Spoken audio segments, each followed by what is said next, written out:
యేసుక్రీస్తు పరిశుద్ధ నామంలో మీ అందరికీ శుభములు తెలియజేస్తున్నాను. నా కృప నీకు చాలును, మీ బలహీనతలో నా కృపను మీకు ఇస్తాను. శక్తి చేత కాదు, బలం చేత కాదు, దేవుని ఆత్మ ద్వారా కార్యాలు జరుగుతాయని వాక్యంలో చదివినట్టుగా ఈ ఉపవాస దినాల్లో మనము ప్రార్థిస్తుండగా దేవుని ఆత్మ చేత కార్యాలన్నీ జరిగి మనకు విడుదలలు, స్వస్థతలు కలుగునుగాక. ఈరోజు మనము ధ్యానిస్తున్న అంశము పరిశుద్ధాత్మ ద్వారా మనము పొందుకునేటువంటి 7 రకములైన అభిషేకములు. పోయిన వారంలో మనము 3 అభిషేకాల గురించి మనం ధ్యానించాము.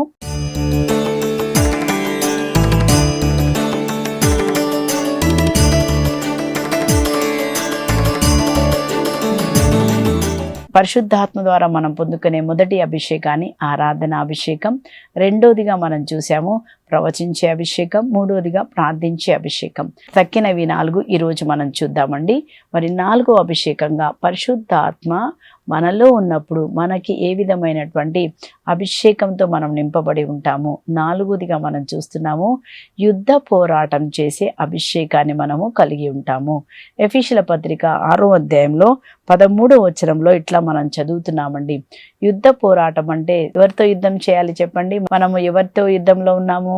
ఎఫెసీయుల పత్రిక 6:12లో మనం చదువుతున్నాము. మనం పోరాడేది రక్త మాంసములతో ఉన్నటువంటి శరీరదారులతో కాదు, ప్రధానులతో, అధికారులతో, ఈ యుగపు అంధకారముతో, ఆకాశమందలి దురాత్మలతో, 4 రకములైన దురాత్మలతో మనం పోరాడుతున్నాము. కనుక ఈ పోరాటంలో తుది వరకు నిలిచి ఉండే అభిషేకము పరిశుద్ధాత్మ ద్వారా మనకి దేవుడు ప్రసాదిస్తారు. ఇక్కడ మనం చదువుతున్నాము ఎఫెసీయుల పత్రిక 6వ అధ్యాయము 13వ వచనంలో, ఆ దుష్ట దినము వచ్చినప్పుడు మీరు శత్రువు బలమును ఎదుర్కొనగలిగి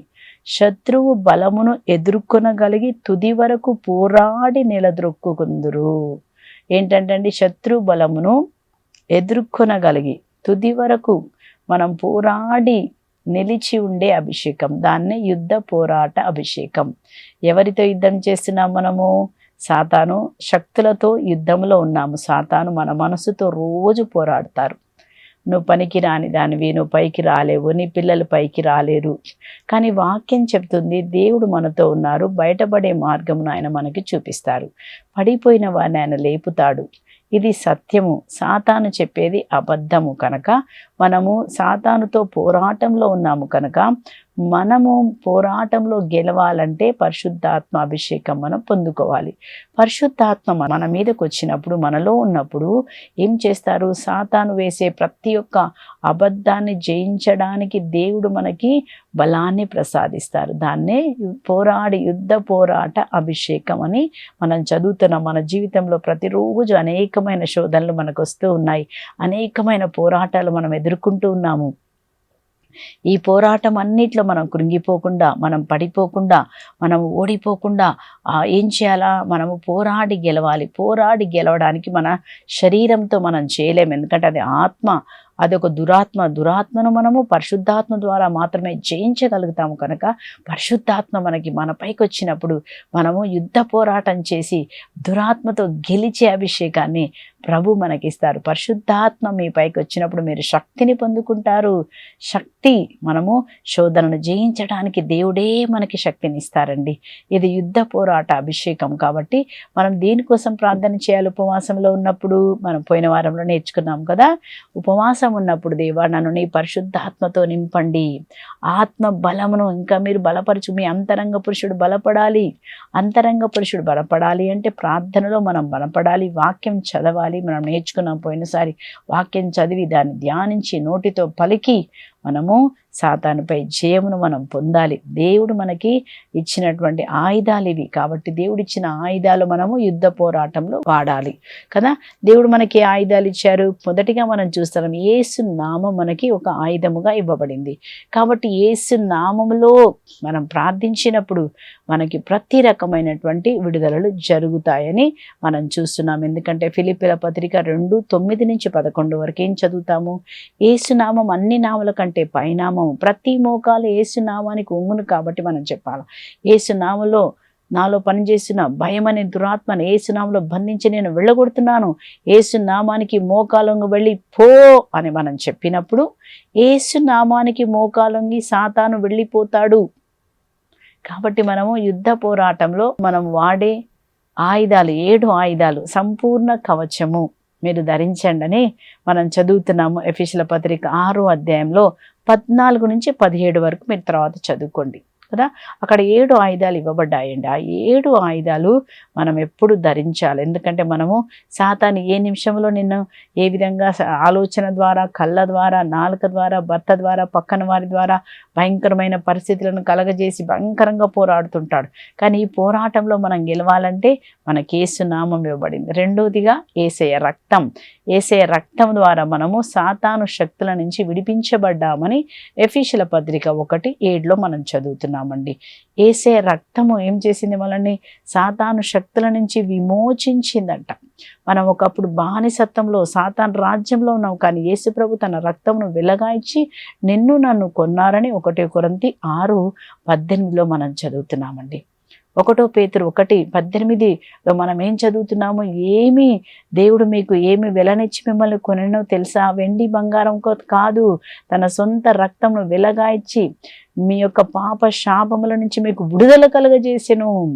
యేసు రక్తం మనం ఏం చేయాలి? ప్రతిరోజు వాడాలి. యేసయ్యా నీ రక్తము నా మీద, నా కుటుంబం మీద, మనకున్నటువంటి ఆస్తుల మీద, మనకున్నటువంటి ప్రతి మన ఉద్యోగం మీద, మన వ్యాపారాల మీద, ప్రతి దాని మీద మనకు రాబోతున్న ఇంకొక లెవెల్లో మనం ఎదగకుండా అణచివేస్తున్న దురాత్మలన్నిటి నుంచి మనకు విడుదల కలగాలంటే, ముందుకు వెళ్ళాలంటే యేసు రక్తం మనకు అవసరం అండి. ప్రతిరోజు యేసయ్యా నీ రక్తంలో నన్ను, నా పిల్లలు, నా కుటుంబాన్ని కడగండి.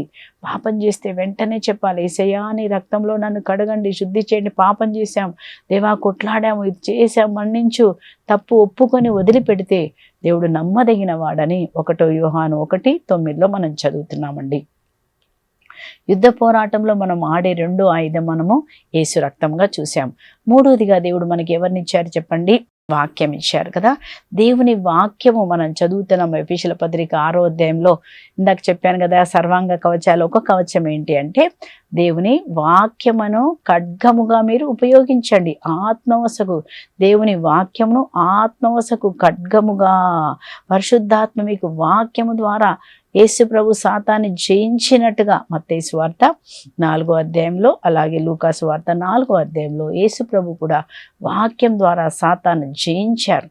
మనము కూడా వాక్యమును పలికి సాతాన్ని మనము జయించాలి. నేను దీవించబడిన బిడ్డను, ఓడిపోయినావు నువ్వు అంటే అప్పుడు మనం చెప్పాలి, నా దేవుడు, నాకు జయమునిచ్చిన దేవుడు నాతో ఉన్నారు, నాలో ఉన్నవాడు ఈ లోకంలో ఉన్నవాని కంటే గొప్పవాడు అని నోటితో మనకి మనమే వాక్యం పలికి మనం ఏం చేయాలండి? మనము విడుదల వాక్యం ద్వారా సాతాన్ని మనము జయించాలి. సాతాన్ని జయించేది వాక్యము కనుక ఏం చేయాలి? వాక్యమును నిత్యము మనము పఠించాలి, వాక్యం చదవాలి, దాన్ని ధ్యానించాలి. వాక్యంలో మనం ఎవరైనామో తెలుసుకొని ఆ వాక్యం మనం ప్రకటించి సాతాను చెప్పే ప్రతి అబద్ధం, ప్రతి కృంగుదల, ప్రతి భయము, ప్రతి రోగాన్ని మనము జయించగలిగి ఉండాలి. దేవునిలో నువ్వు ఎవరైనావు నువ్వు తెలుసుకొని దాన్ని చేసినప్పుడు మనకేం జరుగుతుందండి? మనకి విడుదల కలుగుతుందని మనం చూస్తున్నాము. అలాగే మనం చూస్తున్నాము 4వదిగా దేవుడు మనకి పరిశుద్ధాత్మనిచ్చారు. పరిశుద్ధాత్మ ఎందుకు ఇచ్చారు? పరిశుద్ధాత్మ ఏం చేస్తారు? పరిశుద్ధాత్మ మన పైకి వచ్చినప్పుడు చెరలో నుండి మీకు విడుదల కలుగుతుంది. పరిశుద్ధాత్మ నీపై ఉన్నప్పుడు నువ్వు తలగా ఉంటావు. పరిశుద్ధాత్మ నీపైకి వచ్చినప్పుడు నువ్వు ప్రార్థన చేస్తావు. పరిశుద్ధాత్మ నీపైకి వచ్చినప్పుడు ఏం జరుగుతుందండి? పీడితులకు విమోచన జరుగుతుంది. పరిశుద్ధాత్మ నీపైకి వచ్చిన ఫలము, ప్రేమ, శాంతి, సమాధానం నింపబడతావు. ఆత్మ ఏం చేస్తారంట? ప్రతి కాడిని విరగొడుతుంది. మనలో ఉన్న బంధకాలన్నిటి నుంచి పరిశుద్ధాత్మ విరగొట్టి మనకి స్వాతంత్ర్యం కలగజేస్తారు. ఆత్మ మనకు విడుదల కలగజేస్తారు. ఎన్ని రోజుల నుంచి ఒకవేళ అబద్ధాలు ఆడేటువంటి ఒక చెడు గుణం ఉందనుకోండి, పరిశుద్ధాత్మ వచ్చినప్పుడు ఆ యొక్క దురాత్మ నుంచి మనకు విడుదలై మనం బయటకు వచ్చేస్తాం. ఇంకా అబద్ధం ఆడం మనం. పరిశుద్ధాత్మ దేవుడు మనకు శక్తినిస్తారు పడిపోకుండా, మనకు బలమునిస్తారు పరిశుద్ధాత్మ దేవుడు పడిపోకుండా. కాబట్టి పరిశుద్ధాత్మ ద్వారా మనకేం జరుగుతుందంటే, మనం సాతాన్ని ఎదిరించి గెలవడానికి దేవుడు మనకి పరిశుద్ధాత్మనిచ్చారు. దురాత్మను దురాత్మతో కాక పరిశుద్ధాత్మతో మనము జయించాలి. నేను మేము అనాథగా వదిలిపెట్టను, పరిశుద్ధాత్మ ద్వారా కార్యాలు జరుగుతాయి. అందుకే మనం ప్రార్థించుకోవాలి. పరిశుద్ధాత్మ దేవుడు మనకు సాయం చేశాడు. కృంగుదలలో ఉన్న వారిని పైకి లేపుతాడు పరిశుద్ధాత్మ దేవుడు. వాక్యం మనకు జ్ఞాపకం చేశారు. నేను బోధించినదంతా పరిశుద్ధాత్మ మీకు జ్ఞాపకం చేస్తారు. పరిశుద్ధాత్మ ప్రతి వాగ్దానం జ్ఞాపకం చేసి, ఇదిగో నీకు బయటపడే మార్గం ఉంది, భయపడకు, దేవుడు స్వస్థతనిస్తాడు అని మనకు జ్ఞాపకం చేస్తాడు, బలపరుస్తాడు. బలపరిచే పరిశుద్ధాత్మ, ఓదార్చే పరిశుద్ధాత్మ. పరిశుద్ధాత్మ ద్వారా మనం సాతాను వేసే ప్రతి బాణాన్ని, ప్రతి బంధకాన్ని, ప్రతి భయమును ఈరోజు మనం జయించాలి. కాబట్టి పరిశుద్ధాత్మ కొరకు మనము ప్రార్థన చేసుకుందాం. పరిశుద్ధాత్మ దేవా, నన్ను బలపరచు, నాలోనికి రా అని మనం అడిగినప్పుడు, ఆత్మతో మనం సహవాసం చేసినప్పుడు పరిశుద్ధాత్మ ద్వారా మనకి విడుదల కలుగుతుందండి. అలాగే మనం చూస్తున్నాం, ఐదవదిగా మనం చూసినప్పుడు అక్కడ స్తుతి ద్వారా ఆరాధించే అభిషేకం. నిన్న మనం నేర్చుకున్నాం కదా పోయిన వారంలో. అలాగే ఆరాధనాభిషేకం, ఆరాధించినప్పుడు బంధకాలన్నీ తెలిగిపోతాయి. కాబట్టి ఈ ఆయుధాల ద్వారా మనం ఏం చేయాలి? సాతాన్ని జయించేటువంటి ఆయుధాలుగా తర్వాత చదువుకోండి.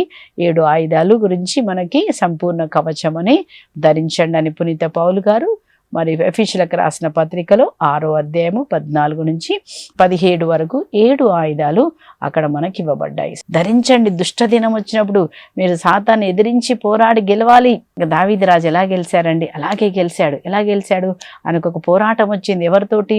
గొలియాతు ముందు నిలబడుతున్నాడు. గొలియాతు దగ్గరికి వెళ్తున్నాడండి. ఎవ్వరు జయించలేదు, కానీ ఈయన వెళ్తున్నాడు. మనం చదువుతాం 1 సామ్యుయేలు గ్రంథంలో 17వ అధ్యాయంలో మనం ఏం చదువుతున్నామంటే, ఆయన గొలియాతు దగ్గరికి వెళ్ళి ఏం చెప్తున్నాడు? ఆయన పరిశుద్ధాత్మతో దావీదు అభిషేకించబడ్డాడు కాబట్టి తక్కిన వాళ్ళకి ఆ ప్రత్యక్షత రాలేదు, కానీ ఈయన వెళ్తున్నాడు, ధైర్యంగా వెళ్తున్నాడు. ఎందుకు? నాలో ఉన్నవాడు ఈ లోకంలో ఉన్నవారి కంటే గొప్పవాడు అని గొలియాత్తో ఏమని చెప్తున్నాడు చూడండి. ఏమంటున్నాడు? 45వ వచనంలో, 1 సామ్యుయేలు 17వ అధ్యాయంలో 45వ వచనంలో దావీదు అంటున్నారు, దావీదు రాజు దావీదు, నీవు కత్తి ఈటే బాకుకొని నా మీదకి వచ్చితివి, కానీ నేను సైన్యములకు అధిపతి అయినటువంటి యావే పేర నేడు నీవు నిందించిన ఇజ్రాయేలు సైన్యముల దేవుని పేరిట నేను నీ మీదకి వచ్చి తిని. ఏమంటున్నాడు? నీవైతే ఈటే బాకు తీసుకొని వచ్చావు, కానీ నేనైతే దేవుని పేరట, రాజుల రాజు ప్రభుల ప్రభు అయిన దేవుని పేరట, నేను కాదు, నాలో ఉన్నవాడు గొప్పవాడు, నాలో దేవుడున్నాడు, పరిశుద్ధాత్మ ఉన్నారు, నేను ఒంటరిగా లేను. ఏమంటున్నారు చూడండి, నాలో ఉన్నారు దేవుడు, నేను ఒంటరిగా లేను అని చెప్పి ఏమంటున్నాడు చూడండి 17వ వచనంలో, ఇక్కడ గుమికూడి ఉన్న ఈ దండులన్నీ యావే కత్తి బలము వలన బల్లెము వలన విజయం ప్రసాదించువాడు కాదని గుర్తించును. యుద్ధము యావేదే, అతడు తప్పక నిన్ను నా చేతికి అప్పగించును. ఏమంటున్నాడు? ఇక్కడ ఉన్న వాళ్ళందరూ ఈరోజు తెలుసుకుంటారు ఏమని? యావే దేవుడు కత్తి బల్లెము వలన విజయము రాదు, కానీ దేవుడు తన నామం పేరిట తన శక్తి చేత ఆయన యుద్ధము మేము కాదు, నా దేవుడే నా తరపున యుద్ధము చేస్తాడు. ఈరోజు నిన్ను నా చేతికి అప్పచెప్తాడు. చూసారా? నోటితో ఏం పలుకుతున్నాడండి? విశ్వాసపు మాట పలికి ఏం చేశారు? ఆ విశ్వాసంతో గొలియాతుని చంపేస్తాడు కదా. అదే అభిషేకం ఈరోజు మనకు యుద్ధ పోరాటం చేసే అభిషేకం.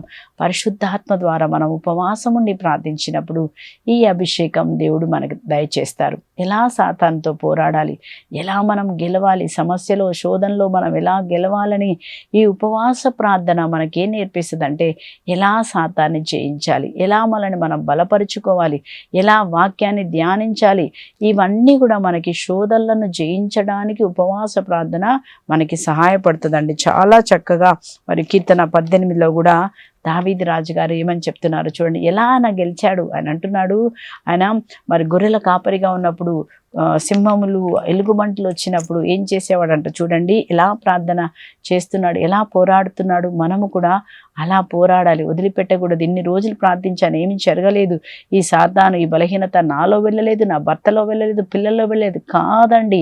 మనం ఇంకా పోరాటం చేస్తూనే ఉండాలి. మనం చదువుతున్నాం కీర్తన 18:37లో దావీదు రాజు ఇలా చెప్తున్నారు. ఏమని చూడండి ఆ కీర్తనకారుడు, నేను నా శత్రువులను వెన్నాడి పట్టుకొంటిని, వారిని నాశనం చేసిన దాకా పోరు నుండి వెనదిరగనైతిని. చూసారండి, మన కుటుంబంలో ఏదైతే దురాత్మ మనతో పోరాడుతున్నాడో, ఎన్ని రోజుల నుంచి పోరాడుతున్నారో ఆయన అంటున్నాడు, వారిని నాశనం చేసిన దాకా పోరు నుంచి వెనతిరగకూడదు, ప్రార్థన నుంచి మనం వెను తిరగకూడదు.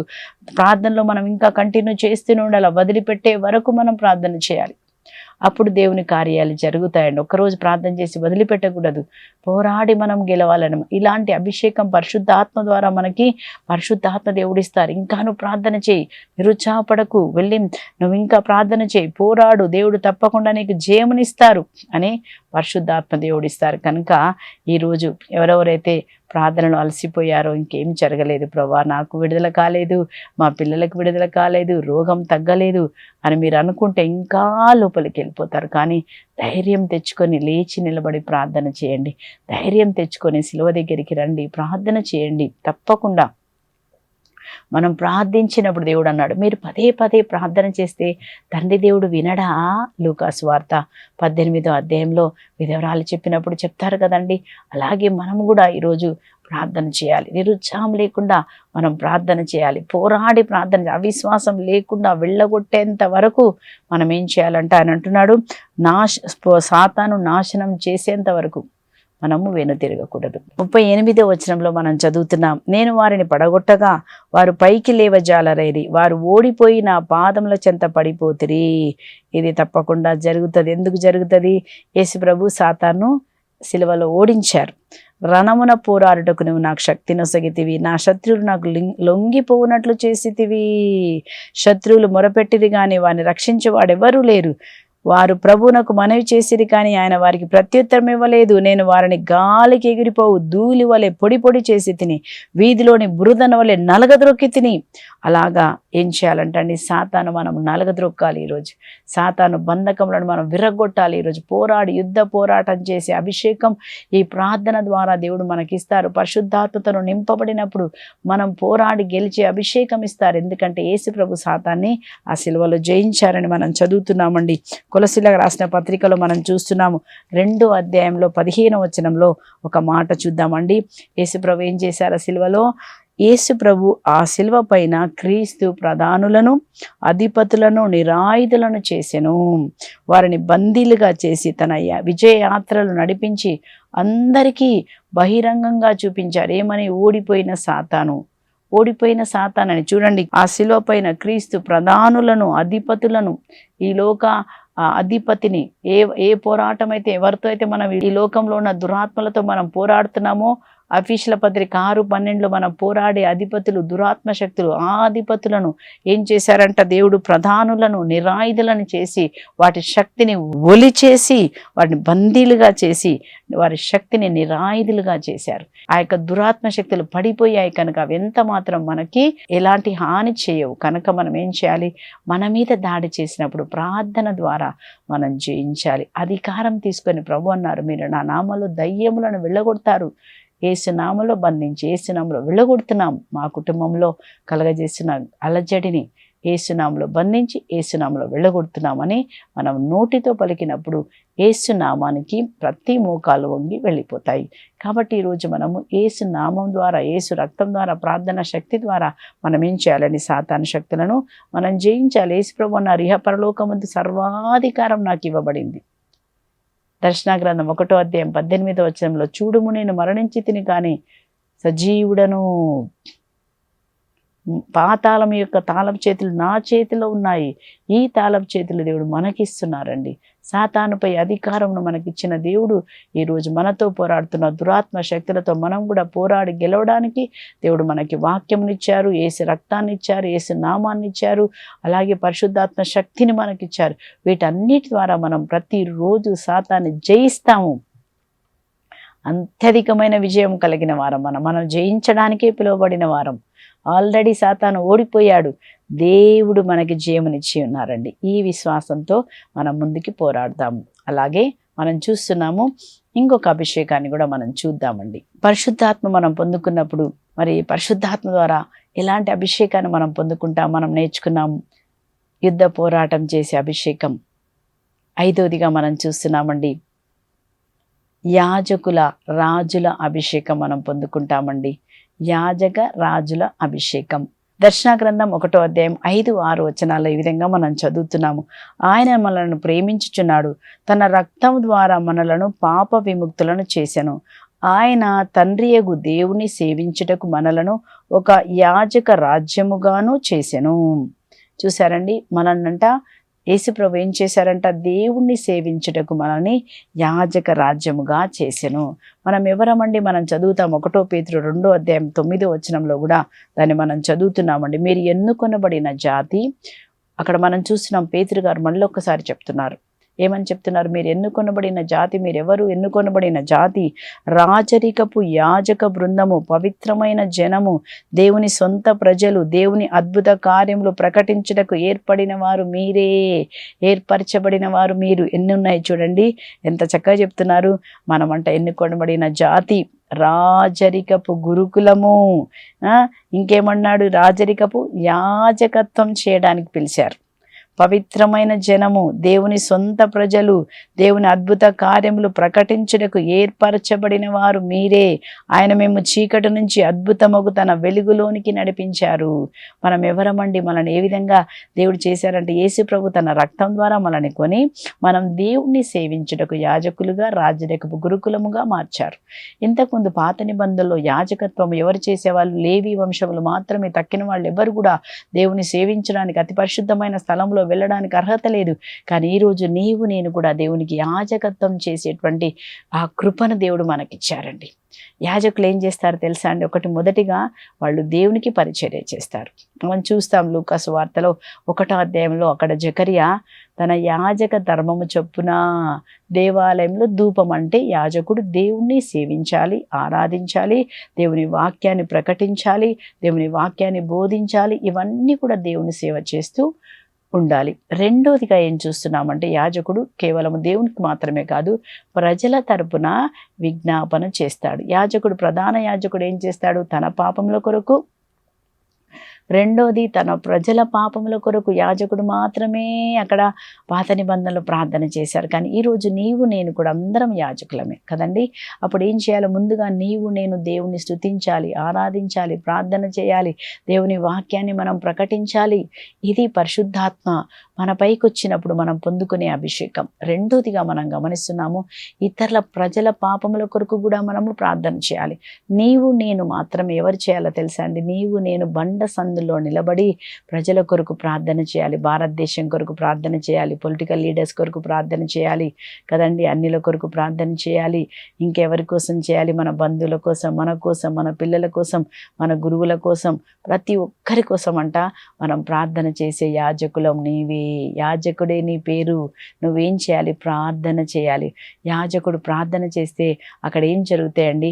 మనకి పాప మన్నింపు దొరుకుతుంది. మనం చూస్తున్నాం నిర్గమకాండంలో 32వ అధ్యాయంలో అక్కడ మోషే ప్రజల తరపున విజ్ఞాపన చేస్తాడు. దేవుడు అంటాడు, వీరు తల బిరుసు వాళ్ళు, నేను వీళ్ళని నాశనం చేస్తాను. మోషే నీ నుంచి కావాలంటే ఇంకొక కొత్త తరం నన్ను తీసుకొస్తానంటే మోషే అంటాడు, దేవా అట్లా చేయకండి ప్రభా. అందరూ ఏమనుకుంటారు? ప్రభా నువ్వు అబ్రాము, ఈసాకు, యాకోబుతో నువ్వు వాగ్దానం చేశావు కదా ప్రభా, వీళ్ళని పాలు తేనెలు దేశేటువంటి దేశానికి తీసుకెళ్తా అన్నావు, విసికేస్తే రాలనంత సంతానం ఇస్తా అన్నావు కదా ప్రభా, వీళ్ళు నాశనం అయిపోతే ఈ వాగ్దానం ఏమైపోతుంది ప్రభా?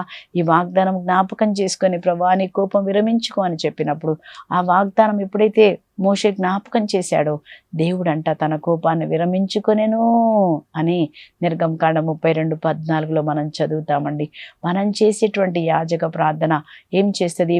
పాప మన్నింపు తీసుకొస్తుంది, రక్షణ తీసుకొని వస్తుంది, వినాశనం తప్పిస్తుంది, దయ కల్పిస్తుంది. కనుక మనం ఏం చేయాలండి? విజ్ఞాపన చేయాలి. అలాగే మనం చూసినప్పుడు ఇంకా ఏ అభిషేకాలు అంటే మనకి దేవుడు ఏమిస్తారంటే కరుణా కృప కలిగేటువంటి అభిషేకం. పరిశుద్ధాత్మ వచ్చినప్పుడు మనం నూతన వ్యక్తిగా మారి అందరినీ మనం మన్నిస్తాము, ప్రేమిస్తాము, అలాగే దాన ధర్మాలు చేస్తాము. 7వదిగా అభిషేకం మనం చూస్తున్నాము, సేవ చేసే అభిషేకాన్ని ప్రభు మనకిస్తారండి. రోమాపత్రిక మనం 12వ అధ్యాయంలో 6 నుంచి తర్వాత 8 వరకు చదవండి. అక్కడ రకరకాలైన పరిచర్యలు ఇవ్వబడ్డాయి. సేవ చేసే అభిషేకం, సాయం చేసే అభిషేకం, ఇతరులను బలపరిచే అభిషేకం, ఇతరులతో నిలబడే అభిషేకం, ఇతరులని ఆసుపత్రికి తీసివే అభిషేకం, ఇవన్నీ కూడా పరిశుద్ధాత్మ ద్వారా మనకి అనుగ్రహించబడతాయి. మనందరం ప్రార్థించుకుందాం. దేవుడి ఉపవాస ప్రార్థనలో మనందరికీ కూడా పరిశుద్ధాత్మ అభిషేకం నన్ను నింపండి ప్రభా అన్నప్పుడు పరిశుద్ధాత్మ ద్వారా ఆరాధన అభిషేకం మన మీదకి దిగి వస్తుంది. ప్రవచించే అభిషేకం, ప్రార్థన అభిషేకం మన మీదకి దిగి వస్తుంది. యుద్ధ పోరాటం చేసే అభిషేకం, యాజకుల అభిషేకం, అలాగే మన జీవితంలో సేవ చేసే అభిషేకం, ఆ ప్రేమ కరుణ గల అభిషేకం, ఇవన్నీ కూడా మనకిస్తారు. ఇవన్నీ ఇవ్వాలని ప్రార్థన చేసుకుందాం. పరిశుద్ధుడమైన తండ్రి, ప్రేమ స్వరూపుడమైన దేవా, అంత్య దినముల్లో అందరిపై నా ఆత్మను మనుషులందరి మీద కుమ్మరిస్తాన్నావు దేవా.